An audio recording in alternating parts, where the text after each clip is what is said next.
আপনি কারোর অন্যায় করেননি, অথচ কেউ আপনার প্রতি নির্যাতন করছে, অত্যাচার চালাচ্ছে। এক কথায় আপনি মাজলুম ব্যক্তি। অন্যজন আপনার ধন দৌলত মাল সম্পদের পিছনে পড়ে গেছে, এমনকি আপনার জীবনের পিছনে পড়ে গেছে। এহেন শত্রুর মুখাপেক্ষী যদি আপনি হয়ে থাকেন, একটি কাজ যদি আপনি করে নেন, আপনি চোখের সামনে আপনার ওই শত্রুকে তাবা বরবাদ ধ্বংস হয়ে যেতে দেখবেন। সেই রকমই একটা আমল আজ আপনাদেরকে এই ভিডিওতেই আমি শিখিয়ে দেব ইনশাআল্লাহ। তবে এই আমলটি সবাই করতে যাবেন না। যদি আপনি মাজলুম ব্যক্তি হয়ে থাকেন তাহলে এটি করবেন, অন্যথায় আপনি অন্যায়ভাবে এই আমলটি করতে গেলে আপনি নিজেই কিন্তু বিপদের সম্মুখীন হয়ে যাবেন।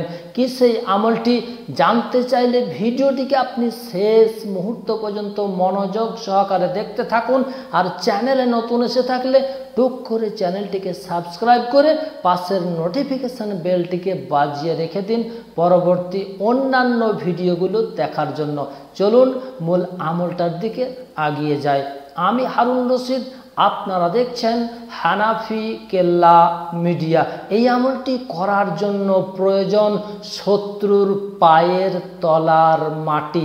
শত্রু যখন পথে চলবে, শত্রু পার হয়ে চলে যাবে, তারপর আপনি তার পায়ের নিচে থেকে, তার পদধূলি থেকে এক মুষ্টি মাটি আপনি কোনো রকমে সংগ্রহ করে নেবেন।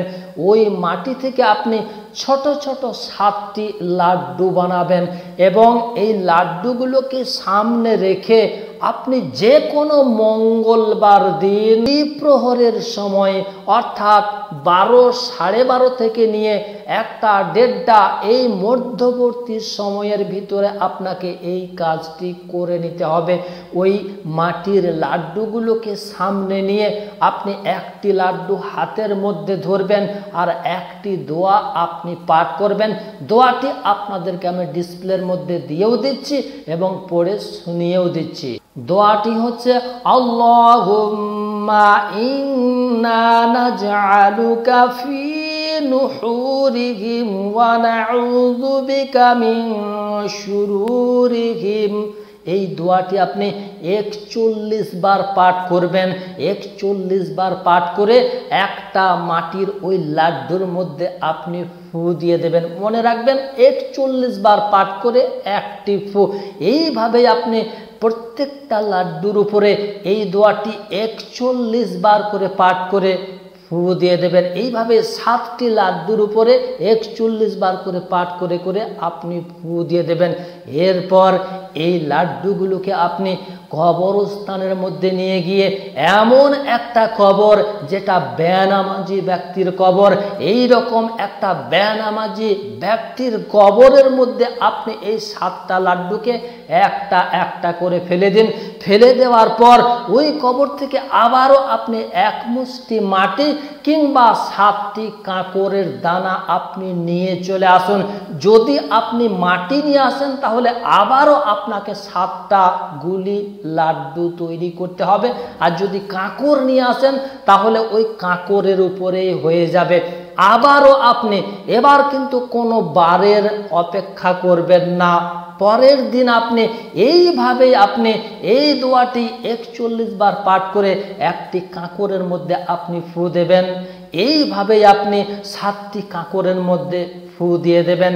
তারপর এই কাঁকরের দানাগুলোকে আপনি নিয়ে চলে যাবেন নদীর কিনারে। নদীর মধ্যে আপনি একটা একটা করে এই কাঁকরের দানাগুলোকে ফেলে দেবেন। মনে রাখবেন, আপনি যখন কবরের মধ্যে ফেলবেন, নদীর মধ্যে ফেলবেন, তখন শত্রুর নাম, শত্রুর বাবার নাম এবং শত্রুর মায়ের নামটি মুখে আপনি উচ্চারণ করে একটা একটা করে এই কাঁকরের দানাগুলোকে ফেলবেন। যখন আপনার 7টা কাঁকর নদীর মধ্যে ফেলে দেওয়া হয়ে যাবে। তখন নদী থেকে আবারও আপনি 7টি কাঁকর তুলে নিয়ে চলে আসুন। আবার বাড়ি এসে তারপরের দিন আপনি ওই দুপুর বেলাতেই আবারও আপনি 41 বার পাঠ করে ওই 7টা কাঁকরের মধ্যে আপনি দম করে দিন, ফু দিয়ে দিন। এবার আপনি এই কাঁকরগুলোকে নিয়ে চলে যান এমন একটা পুকুর, যে পুকুরে কেউ গোসল করে না, ওই রকম একটা পুকুরের মধ্যে আপনি একটা একটা করে নিক্ষেপ করে দিন, ফেলে দিন। ফেলে দেওয়ার পর ওই পুকুর থেকে আবারও 7টি কাঁকরের দানা অথবা 1 মুষ্টি মাটি নিয়ে আপনি বাড়ি চলে আসুন। বাড়ি চলে এসে যদি আপনি মাটি নিয়ে আসেন, আবারও 7টা গুলি অথবা লাড্ডু বানাবেন, কিংবা যদি কাঁকর নিয়ে আসেন তাহলে 7টি কাঁকরের দানা নিয়ে এসে ওই একইভাবে আপনি 41 বার করে ওই দোয়াটি পাঠ করে একটা কাঁকরের উপরে আপনি ফু দিয়ে দিন। ওই একই নিয়মেই আপনার যখন ফু দেওয়া হয়ে যাবে, তখন আপনি এই কাঁকর অথবা মাটির লাড্ডুগুলোকে নিয়ে চলে যান একটা ফাঁকা জায়গাতে। ফাঁকা জায়গাতে গিয়ে একটা একটা করে নিক্ষেপ করে আপনি ফেলে দিন, আর নামগুলো অবশ্যই মুখে উচ্চারণ করে বলবেন। যখন আপনার ফেলে দেওয়া হয়ে যাবে, ওই ফাঁকা চাটিয়াল ময়দান থেকে আবারও আপনি 7টি কাঁকরের দানা তুলে নিয়ে চলে আসুন অথবা 1 মুষ্টি মাটি। এইভাবে পরের দিন আবারও আপনি এই আমলটি করুন। এরপরে আপনি এই কাঁকরের দানাগুলোকে নিয়ে চলে যান শ্মশানের মধ্যে। সেখানে আপনি 7টি কাঁকরের দানা অথবা আপনি যদি লাড্ডু বানিয়ে থাকেন, সেই লাড্ডুগুলোকে একটা একটা করে আপনি নিক্ষেপ করে দিন। সেখান থেকে আবারও আপনি 7টি কাঁকরের দানা তুলে নিয়ে চলে আসুন।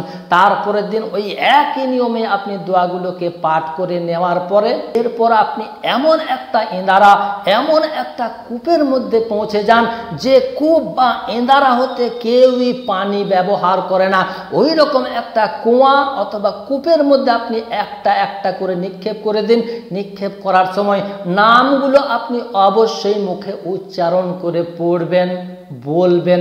এরপর আপনি ওই ইঁদারা থেকে আপনি বা ইঁদারার পাশে থেকে আবারও 7টি কাঁকরের দানা অথবা 1 মুষ্টি মাটি নিয়ে চলে আসুন। যদি আপনি কাঁকর নিয়ে আসেন তাহলে তো কোনো কথাই নেই। বাড়ি এসে আপনি আবারও 41 বার করে ওই দোয়াটি পাঠ করে প্রত্যেকটা কাঁকরের মধ্যে আপনি ফু দিয়ে দিন। ফু দেওয়ার পরে আপনি এবার চলে যান কোনো একটা কবরস্থানের মধ্যে। কবরস্থানের মধ্যে গিয়ে আপনি 7টা কাঁকর বা 7টা লাড্ডুকে আপনি 7 দিকে ছড়িয়ে দিন। তবে মনে রাখবেন, এটা করতে করতে 2-1 দিনের মধ্যেই যদি আপনি দেখেন শত্রু পড়ে গেছে অসুখের মধ্যে, পড়ে গেছে কোনো ঝঞ্ঝট ঝামেলার মধ্যে, তাহলে আপনি এটি 7 দিন পূর্ণ করবেন না, বন্ধ রেখে দেবেন।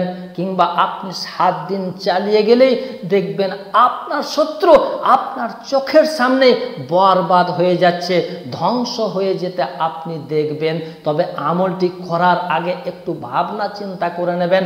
অযথা অন্যায়ভাবে এই আমলটিকে আপনি প্রয়োগ করতে যাবেন না, না হলে কিন্তু নিজেই আপনি ক্ষতিগ্রস্ত হয়ে যাবেন। বন্ধুরা, এই ছিল শত্রুকে জব্দ করার পাওয়ারফুল আমলটি।